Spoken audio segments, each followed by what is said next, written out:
Good morning.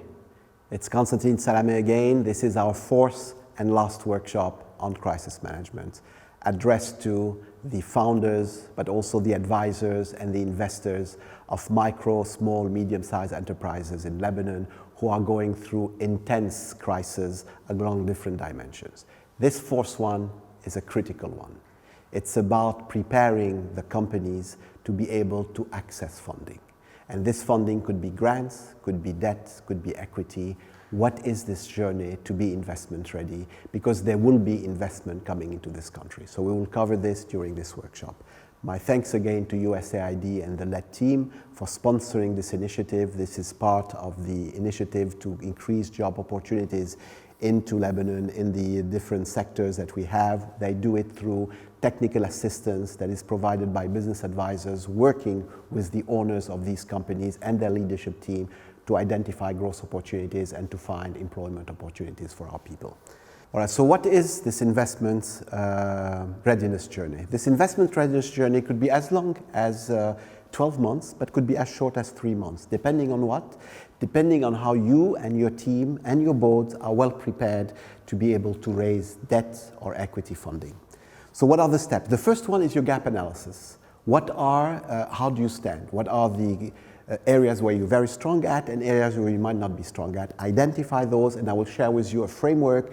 I've published this article a few months back. You could use this framework to be able to assess where you stand on what I call these 12 M's. The second one is your business model canvas. One page, put all the different elements or boxes of your business, from your customer segmentation to your value differentiation, to the partners that you need, to the product and services, to the channels of distribution, to what are the financials that you need to have in place and your operation plan. This is on the business model canvas that, if you're not familiar, will be happy to take you and your team through it. The third phase, once you have done this, is to put together your transformation plan. It's not a business plan. It's about how do we take the company where it is today and how we transform it. It's really about transformation, and transformation means painful decisions to implement. So it's not business as usual. It's really breakthrough opportunities that you have to implement it, and we will be happy to come. And we've done this with dozens of companies that we have funded as Veritech over the past 10 years and helped them put together the transformation plan, help them put together their financial plans. Are this financial plan realistic in terms of the projections? Are the assumptions realistic? Can we benchmark it around others? And we have a number of companies that we have funded, so we have a lot of benchmarking material to see whether what you're claiming in terms of forecast for growth or for gross profit makes sense or doesn't make sense. Once you've done this, looking at your investment plan, how much money do you need? How do you take it? You take it from your cash flow forecast. Remember first workshop? Your cash flow forecast will show the cash flow gaps. These cash flow gaps will be the elements of your investment plan. How much money do you need? How are you going to spend the money? What sort of returns would I get in case we invest on those? These are the questions that you need to answer in your investment plan. Then, once you've done this, what are the sources of capital? We have grants, we have debt, we have convertible debt, we have equity. What is the most appropriate for you today? What will be the most appropriate for you in 2 years or in 3 years down the road? It might be different. Once you've done this, then how much do you value your company? If you're looking at equity and somebody is coming with $200,000, what is he or she getting? 10% of your company? 20% of your company? You need to be prepared. You need to have a valuation model that with, of course, some scenario planning that you have, and that you are in a position to be able to defend the value that you ask for. So this is an important step. Once you've done this, you need to select. Selecting the investor is critical because an investor stays with you for 5, 7, 10, even more years. It's like a second marriage for those of you who are married. So you need to make sure that you are going to work with a person that could go through the ups and the downs and would always be here to support you and to help you during the moment. So the selection of the investment partner is quite critical. Once you've done this, then we go through a process that we do due diligence, where the potential investor would be looking at all the different aspects of your business, looking at your transformation plan, looking at your bankers, talking to your customers, talking to your suppliers, and making sure that is this valuation realistic or not realistic. The phase number 10, once we have done this and it's satisfactory, we then put together a term sheet. And this term sheet is negotiated. This lists the key elements in this investment transaction that we will do. What is the amount? How much equity shares? What are the protective rights? What are the control clauses that we have? So this will be part of the term sheet negotiation. Then we need to look at the exit. Any investors that come in have in their mind that they will exit in 6, 7, 8 years down the road. So you better talk about the exit now. Make sure that you have alignment on the exit between you and between your shareholders. And finally here, understand what are these risk areas that could affect you throughout the process and what is the mitigation plan. And we covered this during the second workshop. So now on this, the first step was on the gap analysis. Now this is a list that I came up with having worked with dozens of small, medium-sized enterprises, not only in Lebanon, but across the region. I said, if you look at what makes a company investment ready, more investment ready than the others, and I came up with these 12 M's. So what are these 12 M's? The first one is making sure that your mission is clear and is shared. Why do you exist? Why are you here? What sort of benefits are you providing? The second one is your management team complete. This is M for management team. Not only your leadership team, but also your advisors and also your board. So look at a complete and competent management team. The third M is on your model. Can this model really generate growth? Can this model scale? Is this something? So this is, the M is on the model. We'll kick the tires, and we have experience with a number of similar models to share with you some of the best practice and the worst practice. The fourth M is on the attractive market. Is this the right market? Is this a market that is large? Is this a market that has the potential to grow? Or is this a declining market? So this is important to understand the market dynamics. The fifth M is on the mantra. Mantra is what is your competitive differentiation? What makes you unique? Why you? Why should I buy from you? And why now you're unique, and why in 5 years you'll be unique? Your sixth M is on the metrics. We covered this in your performance management framework. What are those KPIs? What are those milestones? What are the strategic initiative or breakthrough initiative? List them. If you don't have metrics, if you don't have milestone, I will not be very comfortable as an investor to come in. And not only you need to have metrics and milestone, but you need to monitor them. If you don't monitor them on a regular basis, no need for metrics, no need for milestone. Reality, no need for funding. So it's important to have your metrics, important to have your milestone, important that you're monitoring it on a regular basis. The ninth M is about the money available, but not any money. What I call intelligent money. You want investors that not only have deep pockets and will give you a high valuation, but investors that can add value, that could open doors, that could help you in terms of the challenges that you're facing. This is what I call by the intelligent money. The 10th is on your mitigation plan. We covered it. What are the risk areas? What are your mitigation plan? And ensuring that these mitigation plans are into your milestones. The maturity.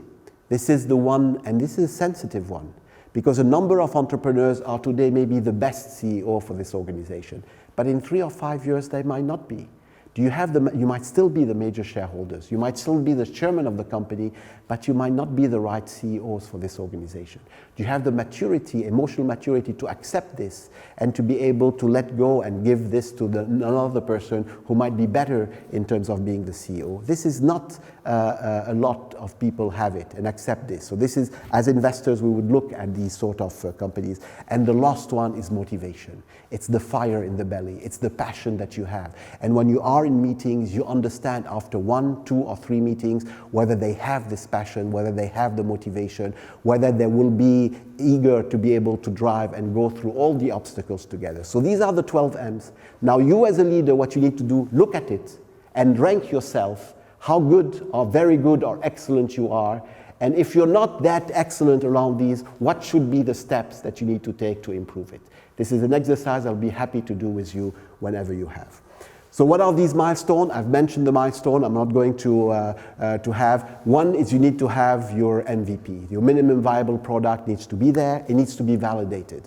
It means that you have gone through prototyping, you've gone through design thinking, you have tested this, and you have a number of customers that are ready to sign and ready to take your product. This is the first one. The second one is your model needs to have a track record, is that we can grow. Not only we have the right product, but we have the right channels to be able to grow this business. Not only grow it in the country, but cross-country and cross-channels. The third one is we need innovation. We need something that makes you stand apart. What is your innovation? What is your differentiation? This is important. Does it have IP potential? Are you protected by a patent or by others? So this is quite important to have. You need to have a teaser. The teaser is summarizing all what you are in terms of a company in one page.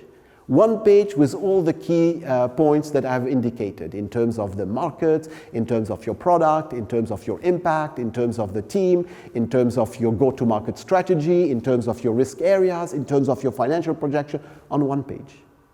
It's tough to do it on one page, but it's important that we do it, and we help you to put it together. The other one is on your business plan. Not only you have your investment teaser on one page, but you have your investment deck. And this could be 15 page, it could be 20 page. You need to put it together, and it needs to be very well justified. Then you have your financial projections. Do they make sense? And quickly we will know whether they make sense or they don't make sense. Are your assumptions for growth realistic or not? Are your expenses realistic or not? Are you missing some expenses that you need to include in it? Your valuation. You've completed it. What is your valuation range? On which basis is this valuation range? And what do you have to support it? So this is quite important. What are the other that we have here is, of course, your team. If you don't have a complete team, get advisors. You have a number of people who would love to come and work with you as advisors and add value to your organization. Make sure that you have the right advisors. Make sure that you know how much money you need, and you know how you're going to spend the money, and you know what the impact of this money is going to have on your company. Make sure that you have clear KPIs and KSIs I've indicated in terms of your milestone and your metrics. Make sure that you have a term sheet that is win-win. It's an important document. You're selling your soul on your term sheet. Make sure that this is protecting your rights, giving you the right flexibility and autonomy to take the right decisions, while at the same time addressing the financial return needs of your investors. This is quite important, and get the support to help you there. Passion to win, I've indicated it, and lastly, of course, is the reviews. This is quite important that you have as milestone that you want to achieve. Now, what are the funding sources? You would say, Constantin, there is no funding sources. Nobody has money. The bank might not have money. You're right. The government might not have money. You're also right, because they're going through their own crisis that we have. But we cannot let go of micro, small, and medium-sized enterprises. And not only we realize it in terms of the players in the ecosystem, but also the international agencies are realizing it, the international NGOs are realizing it. And there is a lot of money that is going to be made available today to fund small, medium-sized enterprises in Lebanon. So, and these are divided into 4 buckets. You're going to have grants on it. We have today a number of entities providing grants. We have launched Agritech as an accelerator, Cleantech as an accelerator, Impact Rise. They all provide grants, and you have others similar. So these are ability to be able to get grants to help you put together your MVP and fund it. We have debt being available. You have entities that are here to provide you grants to support and to complement your debt. So LEAP is another one that is doing this, that is helping you. LED is USAID and EBRD have, where they provide you with the money to be able to support some of the expansion that you're trying to do. So you have debt being available here. You have also convertible debt, where you start with debt, but you have the ability to be able to convert. And we have structured several convertible situation solution in Lebanon, and you have equity. You might have not as much as before in terms of equity because of this 331 circular that might have some impact today because of the crisis, but you have other funds that are today available that are not part of 331 and they are providing. So you have different sources of capital that are available and will continue to be available. I mentioned that I'm part of CEDARS. CEDARS is a business angel association. We have 25 of us. Actually, the total number is about 50. This is supported and designed and implemented by AM Capital.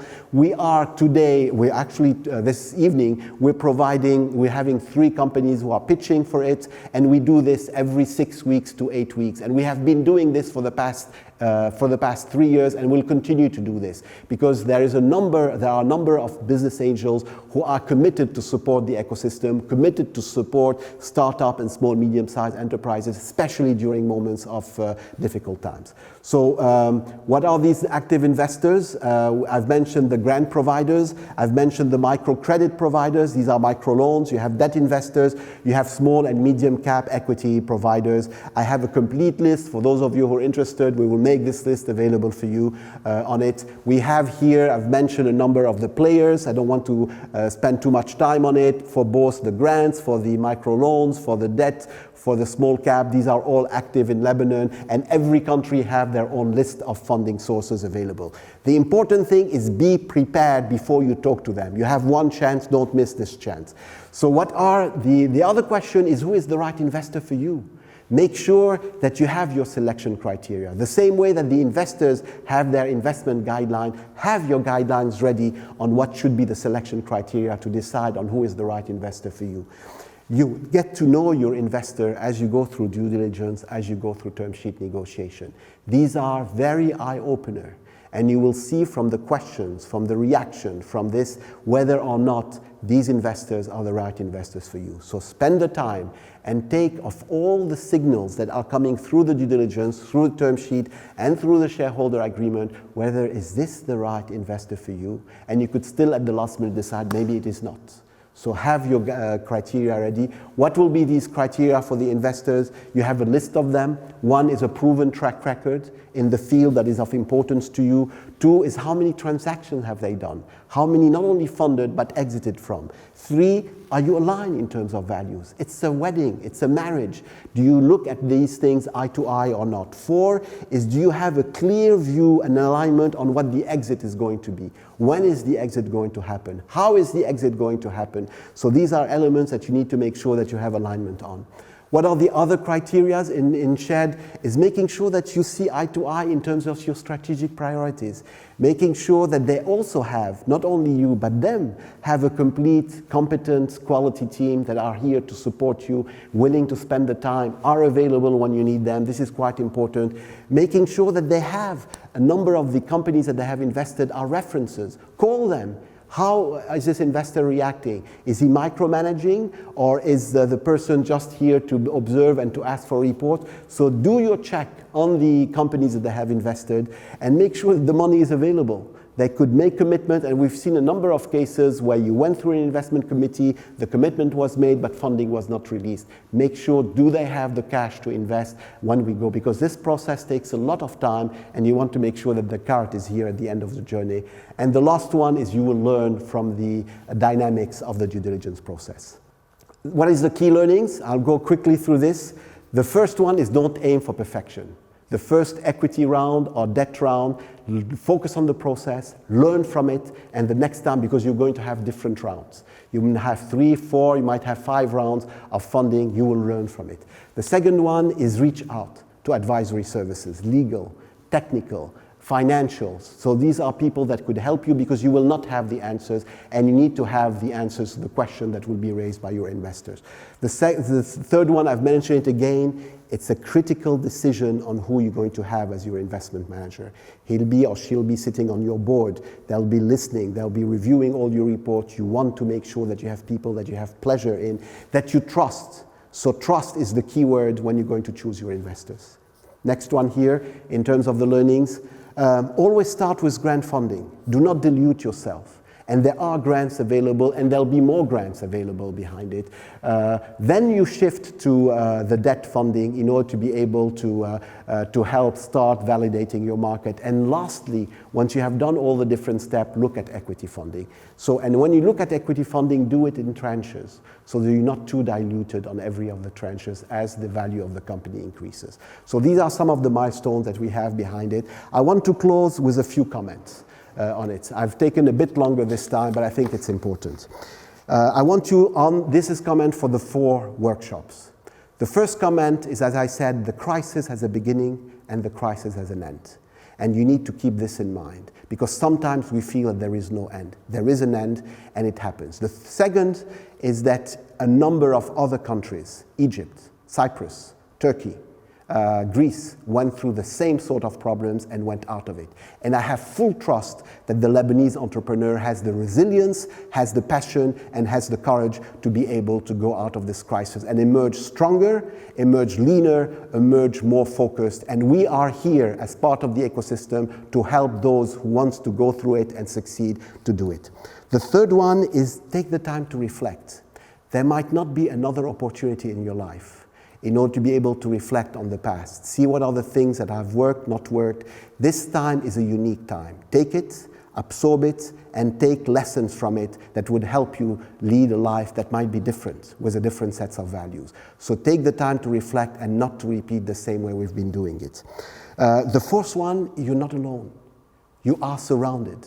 You're going to have a number of initiatives coming in. We just won one, which is a $20 million initiative to support SMEs, providing them grants, providing them technical assistance, and helping them scale. And there's going to be so many more coming in across different sectors: agriculture, water management, clean technology, social enterprises, health technology. All those money is coming, and there will be, so prepare yourself and don't despair, because there are going to be a number of funding sources available. Remember the two sides of the medal. There is always an opportunity during crisis. You don't realize it. You don't see it. You all see darkness, but there is a light. Find out what this light is and move with it, as it's very important. It's important that you, during these moments, don't lose your faith, don't lose your passion, don't lose your drive, because everybody will be looking at you. So what you need to carry this flame. And this flame is even more contagious than any of the coronaviruses that you could have. So this flame, and your role as a leader, is to carry this flame and to pass it on and to transfer it. So remember this: your passion, your drive is here and should continue to be here. And let me close by thanking you, thanking all the stakeholders, thanking USAID. We are here as an ecosystem to continue to grow. We learn from our mistakes, we move forward with it, but I'm convinced that there are going to be huge opportunities for the successful scale-ups that we have in Lebanon. Thank you, stay safe, stay healthy, and most importantly, stay hopeful. Thank you.